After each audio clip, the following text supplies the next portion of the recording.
Queridos irmãos, queridas irmãs, vamos dar sequência no vídeo 112, né? Nós estamos estudando no capítulo 1, que é na quarta parte do Evangelho do Livro dos Espíritos, tema felicidade e infelicidade relativas. Então, sequência do vídeo 112, nós vamos hoje para a questão de número 924, quando Kardec faz a seguinte pergunta aos bons espíritos: há males que independe da maneira de proceder do homem e que atinge mesmo os mais justos? Nenhum meio terá ele de os evitar? Então, olha só para você ver, Kardec, ele é muito inteligente, né? Então, ele pergunta se existe algum mal, né, que independe da maneira do proceder, do procedimento do homem e que atinge mesmo as pessoas mais justas, se nenhum meio terá ele de os evitar esses males. Porque, às vezes, dentro de um processo de relatividade, às vezes ele automaticamente não tem nada a ver com aquele acontecimento. Resposta dos bons espíritos: deve resignar-se e sofrê-los sem murmurar. Então, a melhor forma é se resignar e sofrê-los sem murmurar. Não adianta murmurar. Se quer progredir, sempre. Porém, lhe é dado aurir consolação na própria consciência, que lhe proporciona a esperança de melhor futuro, se fizer o que é preciso para obtê-lo. É lógico, se ele fizer, né, o melhor,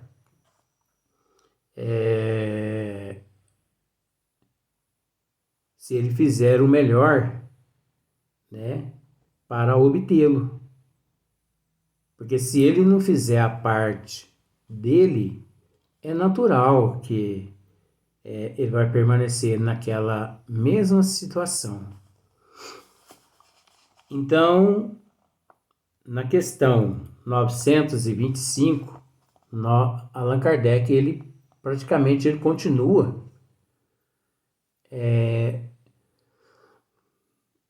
fazendo quase que a mesma pergunta, só que o inverso. Olha só para você ver. Por que favorece Deus com os dons da riqueza a certos homens que não parecem tê-los merecido? Nós sabemos que, como eu costumo dizer aqui, nós sabemos que não é Deus que favorece nem a riqueza, nem a pobreza, nem a enfermidade e nem a saúde. Tudo é resultado do nosso comportamento.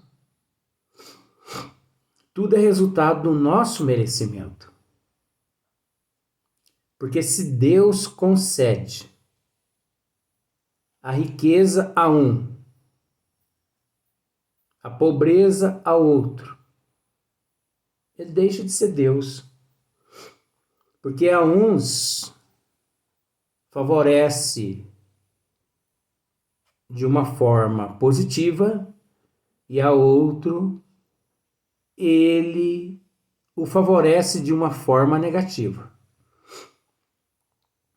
Até porque tanto a riqueza física, financeira, quanto a provação da pobreza, tanto a prova e a expiação da riqueza, quanto a prova e a expiação da pobreza, não é brincadeira. Por mais que os bons espíritos dizem que a prova da riqueza é a mais difícil. A gente respeita. Sabe por que a gente respeita? Porque os bons espíritos têm uma visão mais ampla. Eles têm uma visão mais ampla. Mas que é fácil a prova da pobreza e a prova da riqueza àqueles espíritos mais inferiores, não é brincadeira.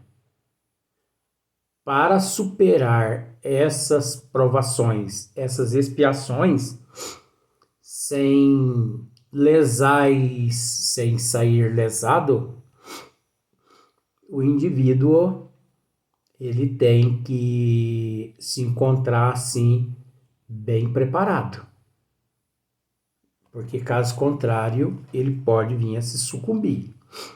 Então, porque favorece Deus com os dons da riqueza a certos homens que não parecem tê-los merecido. Então, esse parece não tê-lo merecido, eu posso dizer assim, que essa é a nossa visão de espírito letárgico ainda. Essa é a nossa concepção. Esse é o nosso conceito ainda muito errôneo. Porque nós sabemos, aí eu torno a tocar nesse assunto, que não foi Deus e não é Deus, e também não são os bons espíritos que concedeu a esse homem que não parecia ter o merecimento a riqueza. Não foi Deus, nem Jesus e nem os bons espíritos. Eles sim é que em existências passadas, por algum motivo, obviamente, ele fez por merecer passar por esta provação. Por isso, o conceito errôneo nosso de julgar que fulano não tinha condições, fulano não tinha merecimento. Você está entendendo? Esse conceito é nosso, de achar que a pessoa tinha ou não tinha merecimento. Porque isso não se discute perante a programação reencarnatória. Porque lá quando se discute, ou melhor, isso não se vê entre eles no momento da programação reencarnatória. Porque quando é visto que o indivíduo não tem condições de passar por aquela prova, obviamente, os bons espíritos, eles abortam aquela situação. Porque se você não está preparado, é natural que nada lhe será forçado. E também os espíritos submetidos a estas provas, mediante a programação reencarnatória, se eles ali percebem que eles não estão ainda preparados, é natural que, vamos pensar assim, essa provação seria carregar 50 quilos nas costas. Mas percebendo ele que ele não consegue, que ele não tem força para carregar aqueles 50 quilos, é natural que ele vai pedir assim, olha, eu reconheço que eu não tenho condições. Então eu quero carregar nessa próxima só 5 quilos. Observe para você ver a resposta dos bons espíritos. Ó, primeiro eu vou ler novamente a pergunta para que possamos dar uma sequência, né? Por que favorece Deus com os dons da riqueza a certos homens que não parecem tê-los merecido? Ó, não parece tê-los. Então você observou o que eu disse, né? Que isso é um pré-julgamento é um pré-julgamento nosso. É um pré-julgamento nosso. Batemos os olhos e pensamos assim, nossa, mas vamos pensar dessa forma, só para você entender uma coisa. Tem um moço muito rico e tem uma moça muito pobre e feia. Vamos pensar por esse lado, viu, gente? É um estudo, só para você entender. Aí, ele é rico e bonito. Ela é pobre e feia.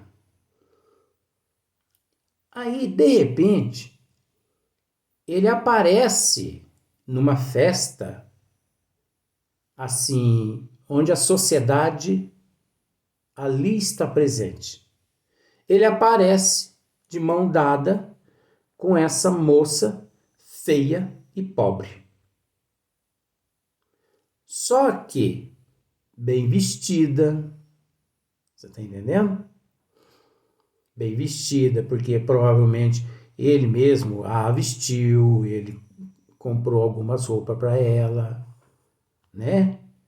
Ele mesmo pagou o salão de cabeleireiro e ela, enfim, ela está ali toda produzida, coitadinha. Mas só que perante a sociedade que é má, a sociedade é má. Porque a sociedade, ela não perdoa. A sociedade não perdoa. Se você comete um erro, você pode reparar aquele erro perante a sociedade hoje, que daqui 100 anos você ainda vai ser vista ou você vai ser visto. Entendeu? Da mesma forma como você cometeu aquele ato ou se comportou daquele jeito aquele dia. A sociedade é má. Por isso que nós temos que nos preocupar, que nos importar é com Deus e com Jesus. O Deus e Jesus sabendo é o que mais importa. Mas continuando a historinha, só para você ver, que é a mesma situação aqui dessa pergunta e resposta. E ela ali, coitadinha, ela está bem produzida, mas existe duas coisas que não pode ser modificada nela. Pobre, de mão dada com o rico, e feia, de mão dada com o rico, bonito. Mas ele a ama. E ela o ama. O ama. Ela o ama. E ele também a ama. Você entendeu? E o amor dela é sincero, independente das condições financeiras dele. E ele também ele a ama independente da beleza, independente da feiura e da pobreza dela. Porque ele ama o espírito dela e ela também ama o espírito dele. Eles são tão fiéis um ao outro que se ele dizer assim, eu vou renunciar todos os meus bens, vou entregar, devolver a minha família e vou me casar com você e nós vamos morar na periferia da cidade, ela topa na hora. Você entendeu? E se ele dizer assim, eu vou trabalhar, nada contra, gente. Você está entendendo o que eu estou dizendo, né? Porque às vezes a pessoa pensa que eu estou desfazendo de casta, de etnias. Não estou desfazendo. Eu estou tentando mostrar uma situação. Então, se ele dizer assim, querida, eu renunciei tudo, nos casamos e eu vou arrumar um serviço de gari. Ela fala assim, eu também vou arrumar um serviço de gari junto com você. Ele fala assim, eu vou carpir café, eu vou apanhar café, eu vou trabalhar na roça. Eu vou também para a roça com você. Porque ela ama ele desinteressadamente. Você entendeu? Então, é o que está aqui, ó. Por que favorece Deus com os dons da riqueza a certos homens que não parecem tê-los merecido, né? Eu já tentei explicar. A sociedade é quem tece aquele julgamento errôneo a respeito dela. Nós não temos condições de julgar ninguém. E aquele que ousa julgar alguém, ele quebra a cara. Porque ele não está em condições de julgar ninguém. Quem nunca cometeu um erro na vida? Eu, fala assim, já cometeu um erro. Eu já cometi um erro agora? Já. Qual? Falta de humildade. Se você tivesse ficado calado, você não teria cometido um erro. Mas a partir do momento que você pensou assim, eu nunca cometi erro nenhum. E os erros que eu cometi não foram lá tão graves. Você já cometeu um erro grave, que foi a falta de humildade. Então, olha só. Resposta. Isso significa um favor aos olhos dos que apenas vê o presente. Tá vendo só? Mas fique sabendo, a riqueza é, de ordinário, prova mais perigosa do que a miséria. Aí depois tem aqui a questão 814 e seguinte, que Allan Kardec sugere que as pessoas voltem na questão 814 e analise lá, porque na 814 trata desse assunto, você entendeu? Mas aqui, como os bons espíritos faz a colocação, eles dizem assim, ó, mas fique sabendo, a riqueza é, de ordinário, prova mais perigosa do que a miséria. Concordamos e discordamos. Porque tudo se torna mais fácil, tudo se torna mais difícil, mediante o quadro evolutivo do espírito. É a situação evolutiva. Você entendeu? É a situação evolutiva do espírito que enxerga aquela situação tanto rica financeiramente quanto pobre financeiramente. Até porque a riqueza e a pobreza nós não podemos associá-las apenas à parte financeira. É rico financeiramente, é pobre financeiramente. Quantos milhões de ricos financeiramente que são pobres moralmente e intelectualmente?